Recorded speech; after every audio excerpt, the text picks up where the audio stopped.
Assalamualaikum everyone, welcome back to my channel. So question number 34, Beena is X years old and Maryam is M years old. The equation linking Beena and Maryam's age is X is equals to 3M minus 5. Question में हमें बीना की as given है x years and Maryam की given है m years, और हमें equation given है कि बीना की एज जो है वो 3 टाइम्स मरियम की एज में से 5 लेस है. तो अब हमें जो है ना equation in the words find करनी है कौन सी है. Option number A, Beena's age is 3 less than 5 times Mariam's as.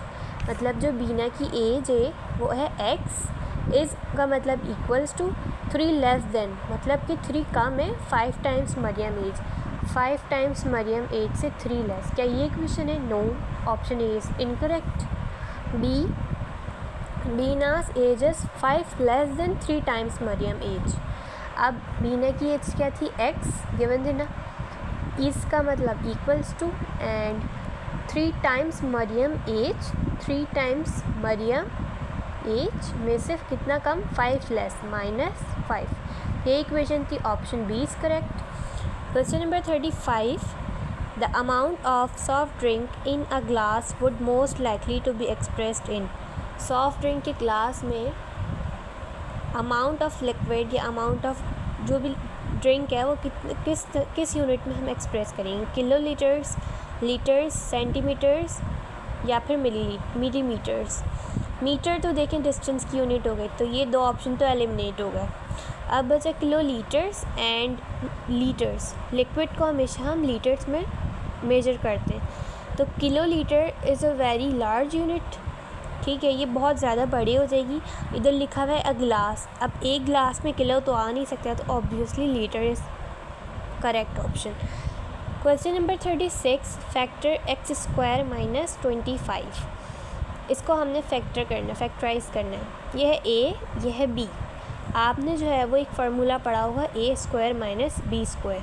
नहीं पढ़ा तो मैं बता देती हूँ. ये बराबर होता है a plus B into a minus B के.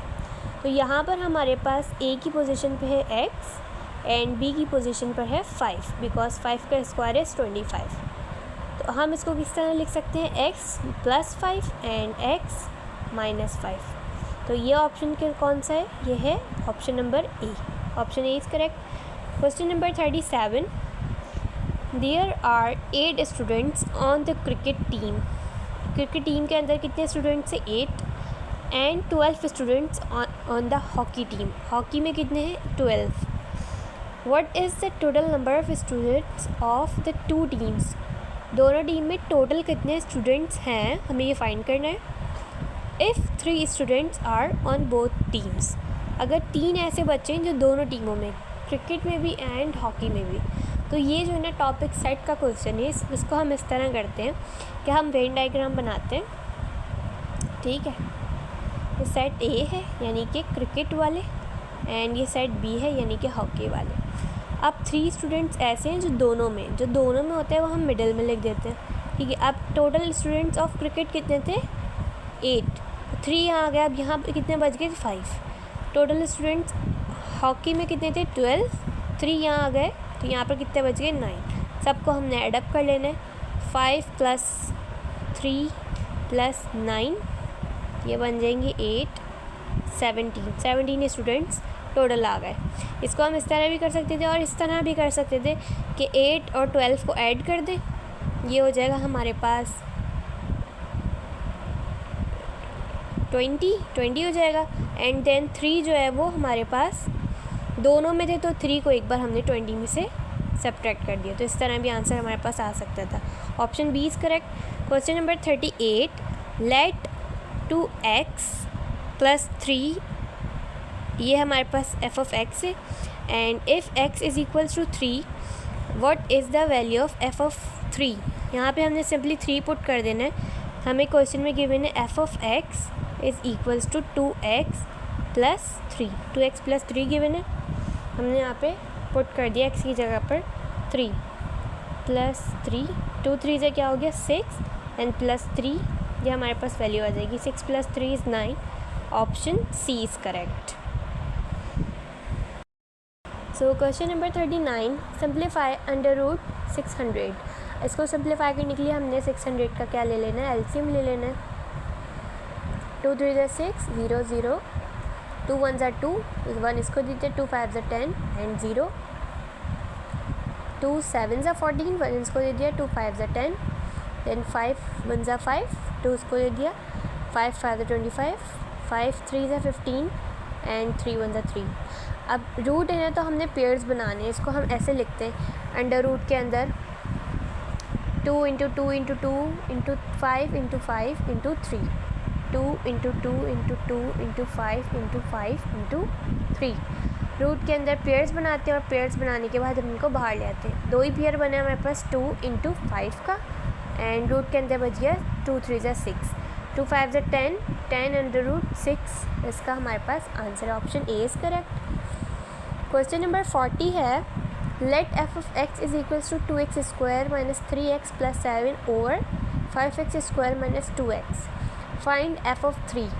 एफ ऑफ 3 का मतलब है जहाँ जहाँ x है हमने वहाँ वहाँ 3 पुट कर देना, जिस तरह अभी वाले क्वेश्चन में किया था। वहाँ हमें सिंपल जो है वो लीनियर इक्वेशन गिवन थी, यहाँ हमें क्वाड्रेटिक एंड डिवीजन दोनों फॉर्म में गिवन है। तो हमने क्या करना है, सिंपली जहाँ जहाँ x है वहाँ वहाँ 3 पुट करना है। स्क्वायर था तो स्क्वायर आ गया, माइनस 3 इंटू 3 प्लस 7 डिवाइडेड बाय 5 इंटू 3 का स्क्वायर माइनस 2 इंटू 3, 3 3 ज़ा 9, 9 2 ज़ा 18, 3 3 ज़ा 9 प्लस 7, 3 3 ज़ा 9, 9 5 ज़ा 45 एंड 2 3 ज़ा 6। 45 में से 6 चलेगा 39 एंड 18 में से 9 गया 9, 9 प्लस 7, 9 प्लस 7 is 16, 16 over 39. तो option B is correct. Question number 41, for the formula x is equal to 3y minus z, what is the value of x। x की वैल्यू हमें फाइंड करनी है when y is 4 and z is 1। यहाँ पे values put करनी है ताकि हमारे पास x आ जाए। व्हाट इज़ y गिवन है 4, 3 इंटू 4 माइनस z क्या गिवन है 1, 3 4 ज़ा 12, 12 माइनस 1 इज़ 11। तो x की वैल्यू क्या आ गई हमारे पास 11। Option C is correct. Question number 42, use the number line below to answer the equation. इस नंबर लाइन को यूज़ करना है नेक्स्ट क्वेश्चन के लिए। Which point on the number line is the best approximation for under root 6। Under root 6 के लिए इनमें से कौन सा पॉइंट बेस्ट है, बेस्ट अप्रॉक्सीमेशन है। इसको हम इस तरह कर सकते हैं कि हमें पता है कि under root 4 and under root 9 इनके आंसर क्या होते हैं। इसका होता है 2 एंड इसका होता है 3। तो अंडर रूट 6 क्या है, इन दोनों के बीच में ना अंडर रूट 6। तो इसका आंसर क्या होगा, समवट 2 एंड 3 के बीच में होगा। तो ये आंसर तो एलिमिनेट्स हो गया, ठीक है, एलिमिनेट हो गया। अब बचा w एंड x। अब हमें पता है कि अंडर रूट 4 और अंडर रूट 9 के दरमियान कितने आ गए, under root 5, under root 6, under root 7, under root 8, then under root 9, ठीक है। तो ये हमारे पास 4 आ गए। अब ये बिल्कुल लास्ट में तो है नहीं रूट 9 के 2.9 या 8 या समथिंग, ये है बीच में है, ठीक है। तो इसलिए इसका आंसर होगा पॉइंट नंबर w इसका आंसर होगा। ऑप्शन ए इज़ करेक्ट, ठीक है। इसका आंसर आएगा 2 पॉइंट समथिंग, आई गेस 5 से भी कम आएगा। Question number 43, which of the following is not a function. अब हमसे पूछा है कि इनमें से फंक्शन कौन सा नहीं है। ये हमें दो जो है वो रिलेशन गिवन है दो फंक्शंस के। -2 पे 2 आ रही है, इनपुट होते हैं, मैं आपको बता दूँ, ये इनपुट होते हैं और ये होते हैं आउटपुट। मतलब कोई ऐसा फंक्शन है जैसे ये है ना, तो यहाँ पर हमने इनपुट डाला तो हमें क्या मिला, एक आउटपुट मिला। तो इस तरह का कोई फंक्शन है जिन पे ये वैल्यूज़ इनपुट करेंगे तो हमें ये वैल्यूज़ मिल रही है, ठीक है। ये है फंक्शन। इस तरह की कोई इक्वेशन है बैक पे, लेकिन ग्राफ में हम इस तरह शो करते हैं। तो -2 रखने पे 2 आ गई, -1 रखने पे -2 आ गई, 0 पे रखने पे 0 आ गई, 1 पे रखने पे -1 एंड देन सो ऑन। तो ये तो हमारे पास फंक्शन है। ये भी है, ये नहीं है, ये भी है। अब मैं बताती हूँ कि फ़ंक्शन होता क्या है। फ़ंक्शन की डेफिनेशन ये होती है कि हमें जो इनपुट दें उस पे क्या मिले, आउटपुट मिले। कंडीशन ये होनी चाहिए कि एक इनपुट पे मल्टीपल आउटपुट मिल सकते हैं, ठीक है, मल्टीपल आउटपुट नहीं मिल सकते, मल्टीपल आउटपुट नहीं मिल सकते। अगर हमने एक इनपुट दिया और उस पर हमें मल्टीपल आंसर मिले, ऐसा तो हो ही नहीं सकता है ना, कि हम एक ही इनपुट डालें और उसके ऊपर हमें डिफरेंट वैल्यूज़ मिल रही हो, तो ऐसा तो नहीं हो सकता, तो वो फंक्शन नहीं होगा। यहाँ पर देखिए आप कि यहाँ पर हमने डिफरेंट इनपुट दिए, हमें एक ही आउटपुट मिला, ऐसा केस पॉसिबल है, वो फंक्शन कहलाता है। लेकिन अगर ऐसा हो कि एक इनपुट पे हमें मल्टीपल आउटपुट मिले, तो ऐसा पॉसिबल नहीं है, ये फंक्शन की डेफिनेशन से आउट हो गया। तो ऑप्शन सी इज़ करेक्ट, क्योंकि पूछा हुआ था नॉट अ फंक्शन। ठीक है, question number 44, what is the value of 5 to the power 4 इंटू 5 टू द पावर -6। इसकी वैल्यू हमें फाइंड करनी है। इसको हम यूँ लिख सकते हैं 5 टू द पावर 4 डिवाइडेड बाय 5 टू द पावर 6। ऐसे क्यों लिख सकते हैं, क्योंकि हमारे पास पावर है नेगेटिव, नेगेटिव को हमने पॉजिटिव बनाना है, तो इसको हमने इसके डिनोमिनेटर में लाना होगा। ठीक है, अब ये बन गया 5 to the power 4 over 5 to the power 6। अब ये करेंगे हम, क्या हमें क्या करना है, 5 टू द पावर 4, इसको लिख देंगे 5 टू द पावर 4 इंटू 5 टू द पावर 2। ठीक है, 4 + 2 = 6, तो ये इस तरह बन गया। ये हमने इसको कैंसिल कर देना है, ये बन जाएगा 1 ओवर 5 टू द पावर 2, यानी 1 ओवर 25। इसको हम डायरेक्टली यूँ भी कर सकते थे, 5 टू द पावर 4, ये माइनस है तो माइनस हो जाएगा, 5 to the power -2 which is 1 over 25। 1 over 25, option number C is correct. Both the ways are correct, you can do any. Question number 45 है, विच कंपैरिजन इज़ ट्रू। हमें यहाँ पर 4 options given हैं, हमसे पूछा हुआ है कौन सा कंपैरिजन सही है। Let's start with A, 4 is less than √18 is less than 4.5। अब हमें पता है कि √18 हम डायरेक्टली तो निकाल नहीं सकते, ये बहुत लंबा प्रोसीजर हो जाएगा इस तरह निकाल के। तो हमने क्या करना है, इसके आसपास के जो है ना परफेक्ट स्क्वायर्स देख लेने हैं। √16 देख लेंगे, एंड इसके आगे हो जाएगा 49 तो बहुत दूर हो जाएगा। तो हमें पता है कि √16 क्या होता है, 4, तो इसका आंसर ये 16 के बाद आता है ना 17, 18, तो इसका आंसर 4.12 या 3 में से कुछ होगा, 5 नहीं होगा। ठीक है, तो ये हमारे पास ये करेक्ट बन रही है, क्योंकि 4 लेस है, फिर उसके बाद 4.2 या 1 जो भी आएगा, देन 4.5, तो यही करेक्ट है। बाकी हम चेक कर लेते हैं, 4.5 इसका आंसर हमने पता है 4.2 या 3 समथिंग आएगा, तो ये तो फिर इनकरेक्ट हो गई ना, क्योंकि 4.5 तो बड़ा हुआ, ये तो एलिमिनेट हो गया। 8.5 इज़ लेस देन √18, ये तो हो ही नहीं सकता, क्योंकि हमें पता है इसका आंसर आएगा 4 पॉइंट समथिंग, एंड 8.5 तो उससे बड़ा है, ये भी एलिमिनेट हो गया।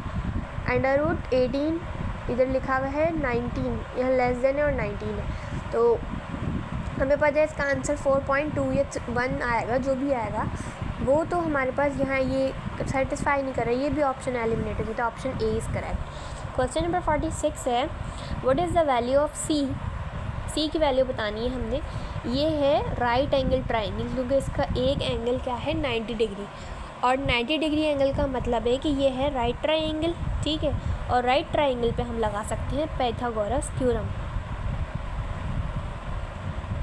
पाइथागोरस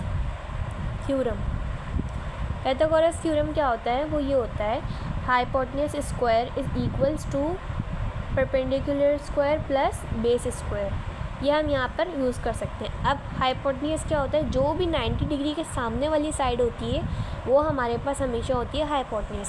बाकी बेस और परपेंडिकुलर आप अकॉर्डिंग टू एंगल इसको देते हैं। यहाँ पर कोई एंगल नहीं है, तो मैं किसी को भी बेस और किसी को भी परपेंडिकुलर दे सकती हूँ, क्योंकि यहाँ पे ये एडिशन जो है वो हो रहा है, और एडिशन की प्रॉपर्टी होती है कम्युलेटिव, जो a + b = b + a, वो इक्वल्स होती है।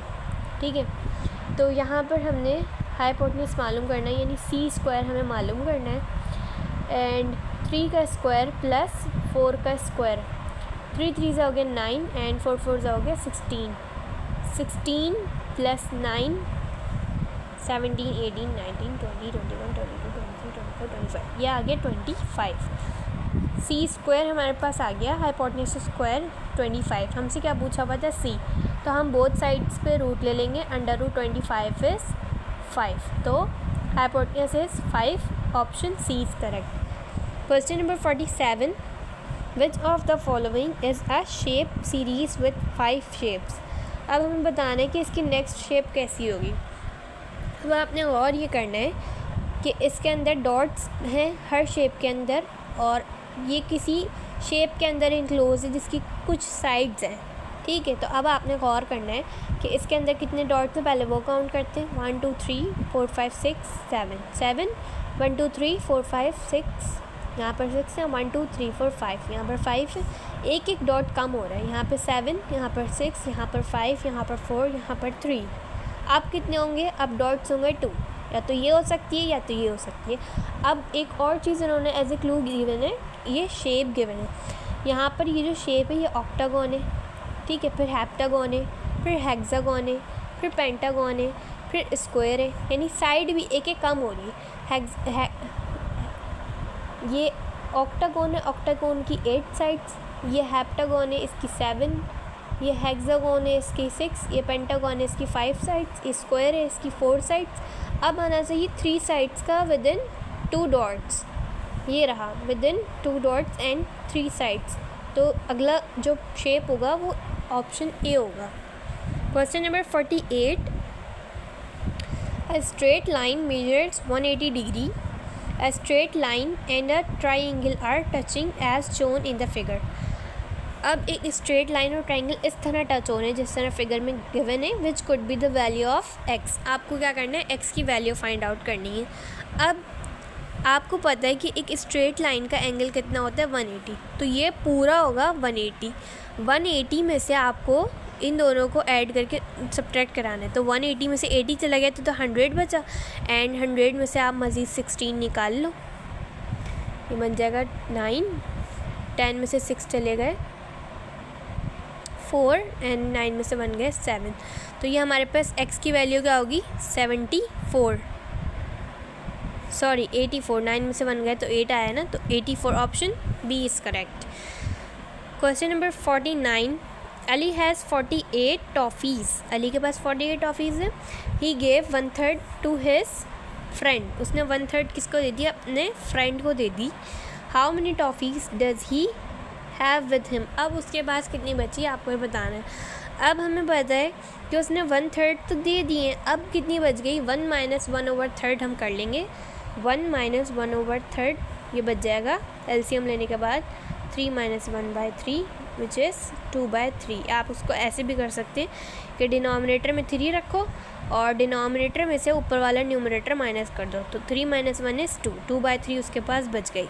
अब 48 का 2/3 कितना होगा ये निकालना है, क्योंकि इतनी उसके पास क्या हो गई, बच गई अपने फ्रेंड को देने के बाद।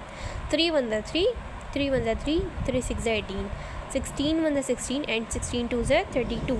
तो उसके पास 32 टॉफ़ीज़ बच गई, option B is correct. Question number 50, Ayesha's pocket money is ₹100 per week. एक हफ्ते की उसको 100 रुपीज़ मिलती हैं आयशा को pocket money. Amna's pocket money is a factor of Ayesha's pocket money. अब आमना की जो पॉकेट मनी है वो आयशा की पॉकेट मनी का एक फैक्टर है, यानी 100 का एक फैक्टर है। What is Amna's pocket money. Amna की पॉकेट मनी क्या हो सकती है, नंबर्स में से आपको बताना है। फैक्टर क्या होता है, मतलब फैक्टर वो होता है जिससे जो है वो ये कम्प्लीटली डिवाइड हो जाए 100। तो 100 कम्प्लीटली किससे डिवाइड हो सकते हैं, 40 से 9, 24 से 9, 50 से यस। तो आमना की पॉकेट मनी 50 हो सकती है, option C is correct. Question number 51, Ahmed scored an A grade in 75% of his test. उसने 75% टेस्ट में ए ग्रेड लिया। What is this in fraction. इसी को आपने फ्रैक्शन में बताना है। 75 जब भी परसेंट आ जाए मीन्स डिवाइड बाय 100, तो ऑप्शन ए इज़ करेक्ट, आँख बंद करके। Question number 52, which of these is not equivalent to 18/36। 18/36 के बराबर क्या नहीं है, आपको जो है वो बताना है। 1/2, 0.50 या 6/12 या फिर 6/9। हम इसको सिंप्लीफाई करके देख लेते हैं। 2 9 = 18, 2 1 = 2, एंड 2 8 = 16, 9 1 = 9, 9 2 = 18। ये हो गया 1/2। ये ऑप्शन नहीं हो सकता क्योंकि नॉट लिखा है। इसको डिवाइड कर देंगे अगर हम, तो ये हमारे पास आ जाएगा 0.5। तो ये भी नहीं हो सकता। 6 × 6, 6 × 12, ये भी नहीं हो सकता। बस कौन सा आ गया? Option D. Option D is correct. Question number 53, the age of Ayesha's father is the cube of her age. मतलब आयशा की जितनी एज है उसका cube is his father's age, her father age. जैसे कि आयशा की लेट से एक्स है तो उसके फादर की age is X cube. If Ayesha is 3 years old, what is her father's age? अगर इसकी 3 है then what is his father's? 3 cube is 3 3s are 9, 9 3s are 27. 27, option B is correct. Question number 54, Alina bought a dress for rupees 500 on sale. Cell पर अलीना को कितने का एक suit पड़ा? 500 का. If the original price of the dress was 625, what was the percentage discount she received? अब हमें percentage में बताना है कि उसे कितना % डिस्काउंट पड़ा if the original price of the dress है 625. आपको क्या करना है? इन दोनों को सब्ट्रैक्ट करा लेना है कि मैंने आपको बताया था इस तरह के क्वेश्चन इस तरह होते हैं, percentage change over initial amount जो भी था इनटू 100. तो परसेंटेज चेंज में कितना है? ये हमारे पास 600 में से 625 में से 500 हमने सब्ट्रैक्ट करा लेने, बचेगा 125. 125 डिफरेंस है, दोनों का डिफरेंस ले लिया. इनिशियल क्या थे? 500. इनिशियल क्या थे? Sorry 625 and multiply by 100. हमने इसको कैंसिल करा लेना है. 5 2s are 10, 5 5 25, 5 1 5, 5 2s are 10 and 5 5 25, 5 5 25, 5 2s are 10, 5 5 25, 5 1 5, 5 5 25 and at the end 5 1 5, 5 2s are 10, 0. तो 20% क्या हुआ है? अलीना को डिस्काउंट मिला हुआ है. Question number 55, Ayesha is x years old. Ayesha की एज जो है वो x years है. Her father is 24 years older than her. उसके फादर जो है वो उससे 24 years बड़े हैं. While her brother is 30 years younger than her father. उसके भाई जो है वो उसके वालिद से, फादर से 30 years छोटे हैं. What is her brother's age? अब आपको उसके भाई की एज बतानी है. लेट से आयशा की एज x थी, x में हमने 24 ऐड किया, देन उसमें से हमने 30 को सब्ट्रैक्ट किया. ये इक्वेशन है, ये इक्वेशन सही लिखा हुआ था. 24 years older than her while her brother is 30 years younger than her father. तो फादर की एज पहले आएगी, ठीक है. फादर की एज क्या बनेगी? फादर की एज बनेगी 24 + x, ठीक है. फादर की एज पहले आई, देन सब्ट्रैक्ट 30, ये आ गया इसके भाई की age. Option A is correct. बाकी करने की ज़रूरत ही नहीं है.